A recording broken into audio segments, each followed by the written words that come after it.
dama bëgg a laaj maître d'abord question bu fermé lay doon avant may ñëw ci sama série de questions yi mooy maître ndax jamaa dafa am Sénégal. dégguma la de. maître jamaa dafa am Sénégal. dafa am Sénégal. moo tax mu ne ko question ferme la. c'est une question polémique. Non mais en tant que citoyen fii gis nañ fii y a beaucoup de nos ressources bu amee ñenn ñu gis ne am na fu mu am dañ koy wax sans crainte gis nañ fi affaire gaz bi et autres donc en tant que citoyen c'est juste une question. non sans se comprendre question bi la comprendre. dafa ne ndax jamaa dafa am Sénégal. et je pense que le dossier boobu daañu ci waxtaan mais c'est pas aujourd'hui parce que aujourd'hui vous savez j'ai parlé de beaucoup de choses je ne suis pas entré dans le dossier qui est devant le juge d'instruction. Dans son bureau. Je sais pourquoi je l'ai fait, je pense que ñu bëri comprendre nañ ko lu ma la bëgg a wax rek ma renvoyer la ci benn affaire. Le 11 février document officiel Pape Moussa émanant de monsieur le ministre des Mines nu mu tudd sax. Omar Sarr dafa bind premièrement deuxièmement troisièmement il existe 2 permis d'exploration de diamants au Sénégal, ainsi qu'un permis d'exploitation en semi-mécanique en cours. Pour dire que tu vas xam le code des mines, leerul. Réponse ba au deuxièmement, cherchez le communiqué du gouvernement sénégalais par le ministre qui parle au nom de l'État du Sénégal. xam nga communiqué bi français lañ ko bind te français nga ko wax pour suñu maam yi xamul. ñi nekk ci ruq-ruqaan yi nga leeralal leen. ci français laa ko moo ko ci wolof. waaw dama ne. ministre bi fi nekk te moo yore affaire mine ak yooyu. waaw dafa ne. lu mu wax permis exploitation diamant am na fi Sénégal. mu gàtt mu leer. je pense que Pape Moussa dañ la génnal. exploitation.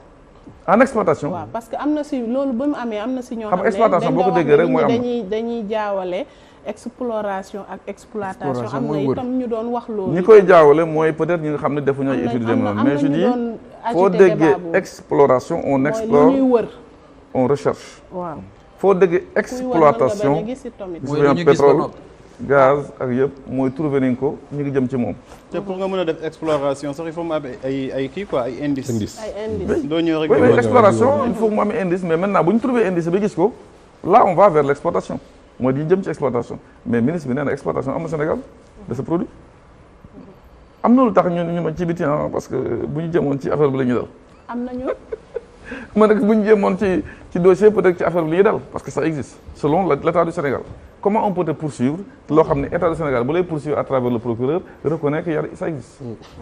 kon état Pape Moussa je vais vous envoyer ça bu ma yeggee par WhatsApp. mais xam nga lu ñu xamul mooy ban intérêt lay am ci un citoyen. jóg gis ne fii ci réew mi am na ay ressources yu mel ni jamaa ñu ko ci tëj wala di ko ci xoqatal maam Khady quoi dañu nekk ci réew moo xam ni ay textes ñoo ko lal dañu nekk ci pays démocratique fekkee rek par essence démocratie la ñu nekk wala mu fekkee ni maquillage la bu ñu biddee ci article 25 de la constitution que les ressources naturelles appartiennent au peuple j'en fais pas partie. Si. Ça n'appartient pas au gouvernement, ça appartient au peuple. Il doit faire l'objet d'une exploitation boo xam ne transparente.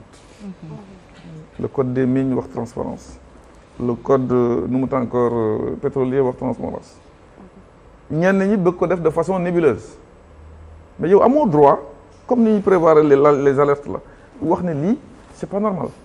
yow nga nekk war a nekk candidat nga ne lii d'accord uma ci sa manière mooy tu dénonces. un manque de transparence ñu téye la pour loolu intérêt bi mi nga je suis un Sénégalais et je suis un homme d'État je suis un homme politique bu fekkee politique mooy gérer la cité lu nekk ci biir cité bi da nga see war a wax sa xalaat liberté d'expression sans diffamer liberté d'expression mais bu fekkee loo wax ñun la réel tëj kaso bi day fes mais ni nga ko doon defee aussi mais Pape Matar mi ngi lay interpeller sànq di la wax ne comme que tey jii dañu permettre la dénonciation. par rapport ak avoir u ñenn ñi nekkoon au pouvoir. ndax tey maître Moussa est prêt jël yi mu yore par rapport à ces diamants là jébbal ko les autorités compétentes. vous savez avec l'amnistie là attention c'est une loi d'amnistie qui est venue. bu bind ci article premier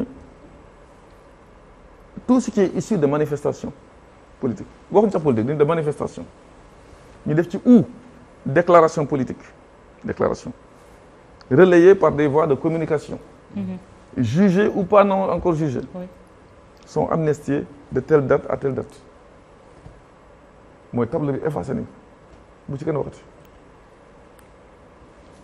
et ça ceux qui ont intérêt à le faire mooy ceux qui ont intérêt à ce que ne soit pas débattu sur la place publique liñ ci war a wax daan ci wax du loolu rek ah il y a d'autres choses hein. Une modification de cette loi s'impose. Je donne un exemple pour vous dire qu'il n'y a pas ça il y a pire que ça am na dossier yoo xam ne c'est estampillé secret défense ku ko ubbi yore ko détenir le mot détient qui détient ce document tombe sous le coup de l'atteinte à la sûreté de l'État kan moo jël décret boobu estampillé ko ci c'est le président Macky Sall. Oui. Le problème de Franck Timis là c'est quoi? Il y a un rapport de l'IGE. yow sax nga jël rapport bi génne ko. déedéet. parce que gis nga ko man xam naa ne gis nga ko. du 3 IGE ñoo ko jox il y a 2. ñu bëri amuñu ko sans signature moi je l'ai avec signature authentique. pourquoi li ñuy nëbb li ñuy naan transparence nga ñëw toog ci ne cin bi bu ko kenn ubbi lu muy xeeñ te ñun naan transparence ñëpp ko war a yëg. il y a des choses yoo xam ni donc moo tax le pouvoir actuel dafa war a dem sur la reddition des comptes sur l'exploitation loo xam ne ñëpp ko bokk ñu leeral ko waxuma accuser tout de suite mais nañ ko ubbi xool qu'est-ce que c'est s'ils n'ont rien à se reprocher ñu bàyyi mais s'il y a des choses ñu def ko et cette reddition de compte là je pense que Mars wax na affaire de force Covid bi plus de presque 1000 milliards yoo xam ne di nga ko joxoon parce que ñi naan restez chez vous gars yi jël seen ay affaire ak yooyu génn ci biir di toj budget au Sénégal ñu jàpp leen lan la ñuy njëkk a wax Cour des comptes des magistrats qui ont rendu le rapport vous êtes des politiciens encagoulés kan ma ko wax c'est pas le neveu du président c'est le beau-frère du président Mansour Faye absolument c'est loolu arrogance bu ñuy wax fa la commencé ba ñu la njëkkee woo dans un autre dossier da nga ne doo dem OFNAC barki dem seen ko buntu OFNAC mu woo journaliste di ma naan maa ngi dem déclarer li ma am ak yooyu parce que da nga waroon déclarer sax li nga am ba ngay dugg mais ba ngay génn comme moi je l'ai fait arrogance bi jeex na mais je dis qu'il faut que les choses soient clarifiées yaa yoo xam ne xew na ci réew mi il faut ñu leeral ko parce que bu fekkee ne ceeb bi surfacturé nañ ko à hauteur de 2 milliards 400 millions di ko war a leeral te moom la ñu accusé moo yoroon nu mu encore truc communautaire là voilà avec son secrétaire général qui était un magistrat qui faisait aussi de la politique. Absolument. Ce qui est extraordinaire dans ce pays, que des magistrats qui font la politique, supposés être indépendants. Maintenant, un magistrat qui laisse son métier, qui fait de la politique, bu dellu soit bu may dugg avec sama robe doo plaider. Tu es récusé. Tu n'es plus indépendant. Voilà. Donc yooyu yëpp di nga su ma la déggee dénonciation yi tey jii dafay am lu koy freiner. Ce sera encadré. C'est important. mooy les lanceurs d'alerte là. waaw ce sera encadré parce que mënuñu bàyyi tamit ñi di tëb ki daal di naan ñëw rek na la tab naa la non il faut nga am un début de preuve montrant que li ngay wax il y a des présomptions des indices graves précis et concordants que lii boo ko wanee ki nga xam ne moo war a déclencher affaire yi mën na ko wax ne ah laa daal il faut ñu ubbi xool. mais ñëw rek ne dossier yi nga doon wax estampillé secret ak yooyu ak loi d'amnistie bi fi jaar am yenn yoo xamante ne instant bi kenn mënatu ko ubbeek yooyu c'est pour ça ma ne est-ce que kon tey jii réduction des comptes boobu dina doon chose aisée. oui mais gis nga balaa ngay ubbi buntu bi foo ngay dugg ci nekk da nga jaar ci buntu bi. pour duggaat ci néeg bi la avec cette loi d'amnistie par le leçon de forme la loi peut sauter. majorité simple la woon non. Absolument. Mais aujourd'hui le pouvoir actuel n'a pas de majorité à l'Assemblée nationale. Là aussi c'est un autre problème pour dal ci maas wax léegi on voudra appliquer des lois des réformes rapides mais bu fekkee ne l'Assemblée le pouvoir actuel Diomaye président n'est pas majorité à l'Assemblée nationale comment cette loi d'y passer? Absolument. Et on devra attendre septembre pour dissoudre l'Assemblée nationale. Loolu tamit dafa laaj que ceux qui sont à l'Assemblée nationale se comportent en députés du peuple pas en députés du président ou bien du pouvoir. Loolu bu ñu ko bàyyee xool l'intérêt du pays bu pouvoir actuel bi nga xam ne ñëwee pour l'intérêt du pays war na ne ñun fee la ñu bokk mais lii c'est ñun askan bi ñu fal. da nga ñu dugal ci liste rek mais askan bi moo ñu fal.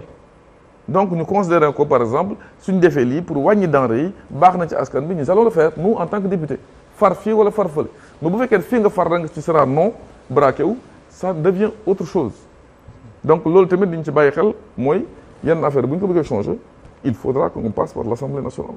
Et c'est pour cette raison que j'ai considéré ailleurs du ma wax fan la devant autorité que nañ ci bàyyi xel sur l'histoire de d'ici septembre 2024. nga xam ne mënuñu dissoudre assemblée bi avant cette période. oui mais donc j'espère que nag les députés seront raisonnables de tous bords. maître dafa am fu mu am xel. dina am député yu mu ne j'espère que les députés sont raisonnables. non dina am député yu transhumé avant boobu. dina am député yu transhumé avant boobu. ci côté Diomaye parce que déjà dégg nañ la nga wax ci sànq yaa ngi wax que ni y a un dossier boo xam ne dafa nekk ci kanam juge mais aussi am na lu jaaxal nit ñi mooy dañoo gis maître di lire ay documents yoo xam ne xëy na ñu bari bi ñu ko déggee li ñu wax mooy niruwul document yoo xam ne ay autorités ñoo koy bindante ndax ñëwal ñu séddoo nangam ñuy dem bay poser wu une question même mooy est-ce que maître ne s'est pas trompé de bonne foi bi mu toogee di yor ay documents di lire ak aussi ban intérêt la ci amoon ni nga ko doon defee di génne documents yi di wane di kii est-ce que amul leneen lu nekkoon derrière cette déclaration de maître Moussa Diop. Monsieur Tine, je pense que j'en ai assez parlé aujourd'hui. Non, pas non, man je laa wax je. Ouais. waxuma la nous ñi toog di xaar am luñ soxla. Je pèse mais je parle français. Ouais. Dama ne Bien sûr. man je pense que j'en ai assez parlé et c'est clair précis ce que je suis en train de dire. La question d'ailleurs qui est la plus intéressante que j'ai trouvée ici sur la question, c'est Mme Khady qui l'a posée. Oui ou non ça existe au Sénégal? Je dis basez-vous sur ce que dit l'État. Donc au moins parce que boo demee ci débat yi dans les rues wala pendant période boobu parce que j'étais aussi au diapason de ce qui se passait. Même si j'avais pas la possibilité de m'exprimer. mais quelles sont vos craintes ba nga xam te ne vous ne pouvez pas vous appesantir là-dessus. da ngeen ci xam bien daañu daje benn émission fii vous allez me poser des questions balaa ngeen a poser vous aurez des documents ici. mais maître dañu gis jour boobu ni nga àndoon ak Issa yooyu yëpp ñu di ko bindante moom dañu gis jour boobu ni nga àndee woon lettres yi nga doon lire vraiment jaaxal nañu bari lettres yi nga doon lire liñ ci bind mais dana jaaxal ñu xamul. est-ce que ay autorités quand quelqu'un ne connaît pas comme Mame Khady lu mu wax léegi y a des gens qui ne comprennent pas mais c'est normal mu jaaxal mais quelqu'un qui connaît attention il n'entre pas dans un débat.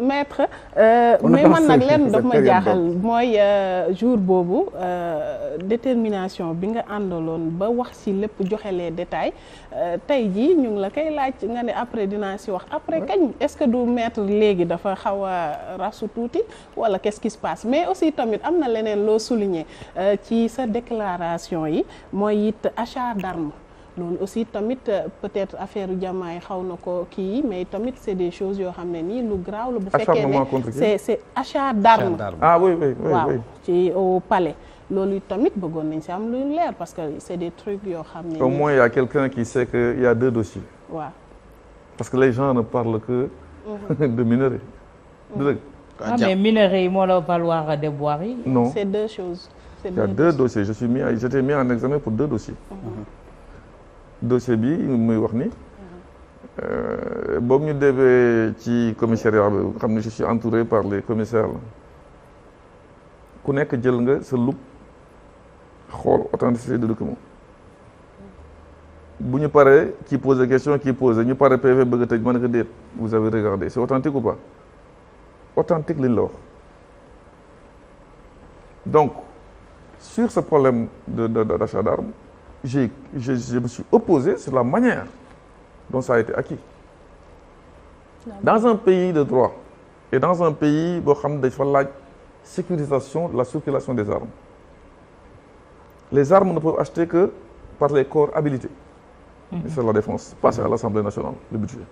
Bu ñu jotee ñoom ñoo ci def lii dafa war a dem police lii dafa war a dem nu mu tudd encore eaux et forêts lii dafa war a dem je ne sais pas corps yi daal les corps qui sont habilités mais bu fekkee le palais l'achète automatiquement le palais c'est un pouvoir politique. Absolument. L'État et le pouvoir c'est pas pareil le pouvoir s'en va l'État reste alors ñooñu nga xam ne ñoo gagné présidentiel nekk au palais bu fekkee ñoom ñooy jënd comme chez Duvalier du temps des armes par ñoom di ko utiliser ñun ñu leen di gis ay armes ci mbedd bi dans des conditions yoo xam ni kenn comprendre vous avez vu nous avons vu vous êtes des journalistes parce que France 24 warul leen raw pendant que les nervis étaient là di utiliser ay armes à des gens yoo xam ne xam ngeen ñii du ñu ay policiers. Absolument. Il y a des gens qui sont tués fu armes yi jógee dans des pick-up banalisés sans plaque d'immatriculation wala boo xëccee plaque ba nga gis si c'est mi ministère de l'éducation nationale wala yu demee noonu étiquette bi. loolu moo taxoon ñu tëj Walfadjri. mais c'est normal que gis nga le président Macky Sall dañoo jàppante sur beaucoup de choses man am naa fulla pour wax que ni malgré le salaire que tu me verses garde la am na yoo xam ne man mënu ma jàkkaarloog Sénégalais yi di ko concevoir dañoo xeex 2012 et en 2012 il y a eu dans une affaire qui s'est passée là-bas devant la mairie de Barthélémy Dias. Des gens sont venus qualifier de nervis, attaquer la mairie.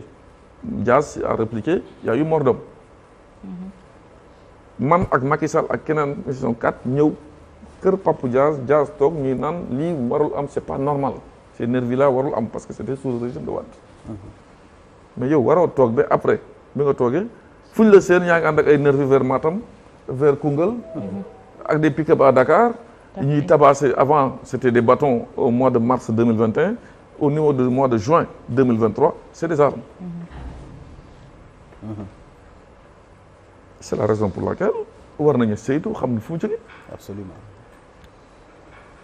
Et les preuves que j'ai versées au dossier doo dégg mukk ñu bëgg ci wax.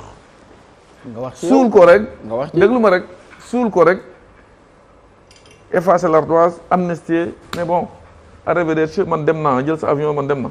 mais nga wax ci dossier boo xam ne loolu génn ci loxoy yoon loolu moo tax man da ngeen toog xaar rek génnewu ci kenn parce que lu loxo def loxo mën ko dindi. nous sommes des hommes de droit. mais maître tu amnisties les faits. On revient sur les faits. Oui.